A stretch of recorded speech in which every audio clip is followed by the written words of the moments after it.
With the second Equestria Girls movie right around the corner, I figure now is the time to talk about what I'm hoping to see. The first movie gave me some rather mixed feelings, but I did enjoy watching it overall. There were plenty of entertaining character moments, a lot of fun cameos, and even a few quotable lines. However, there were more than a few elements that I wish they had done better. And now I'm hoping that the MLP staff have learned a great deal from their first film and have created a more entertaining second film. Quick word of warning to everyone. I intend to get into some mild spoiler territory, so bear that in mind before getting any further in this video. From the many shorts and preview clips we've been given, I know there's already going to be more than a few groan-worthy moments. I wasn't a fan of all the pop songs we got in the first movie, and I'm not all that thrilled with the songs we've seen in the previews either. And given that the main focus of this film is going to be a sort of battle of the bands, there will probably be at least half a dozen more pop songs that I haven't heard yet. But despite my indifference to pop songs, I did enjoy the characters of the first film, mostly because they were still the characters I thoroughly enjoy from the series. The new characters, though, not as much. However, there is still potential with this second film if the writers take them in a good direction. For example, from the previews I've seen, there's going to be a great deal of focus on Sunset Shimmer. I wasn't that impressed with how she was portrayed in the first movie due to the fact that her story arc was immensely predictable and just not all that interesting. However, seeing that she is now going through a redemption story arc, I'm actually curious to see where they're going with it. She has become a sort of project for the main six, as Sunset Shimmer is currently being ostracized by the rest of the school. And for good reason. So how would her role in this movie turn out? Well, I'm honestly hoping to see that she has to sacrifice something important in order to save the day in the end. I know that these new villains are going to do their thing and that Sunset is going to summon Twilight Sparkle in order to counter whatever evil magic shows up.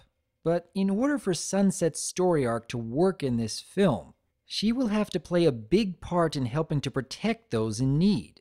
Twilight and the rest of the main six will do their big music thing, but I would honestly want to see that their success could not have happened without Sunset sacrificing something important, or even herself in some big way. That would help a great deal in making her an interesting character that has been redeemed from her past misdeeds. So, as much as I do prefer seeing the main six being in the spotlight, there is some potential with how they can portray Sunset Shimmer. As for these new villains, they seem to have a magic that can cause discontent, though once again, I'm just not interested. From what I've seen thus far, they remind me of just how Sunset was acting during the first movie, and I wasn't all that impressed with Sunset Shimmer as a villain. There could be some possibilities with their backstory, as I am curious about why these three had been banished to the human world when Sunset was the one who escaped to the human world. But I'm not really holding my breath that these three new characters are going to hold my attention for long. We shall see. There is one more character I'd like to discuss here today, though. Mr. Flash Sentry. Now, I've stated before that I don't find him all that relevant. I wouldn't say he's a bad character because there is still potential for him to actually stand out in the future. But from what I've seen, he is just bland and forgettable. His only purpose thus far is to be Twilight's crush.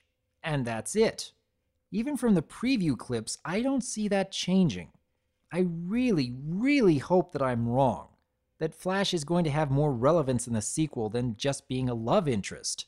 I know that the writers have surprised me many times before, and I'm expecting them to do so again. But I'm going to be rather disappointed if we get the same old Flash that we've seen before. As a final note, I did notice something that will likely happen between the main six. Rainbow Dash is showing her arrogance and need to be the center of attention when talking to Rarity and Applejack.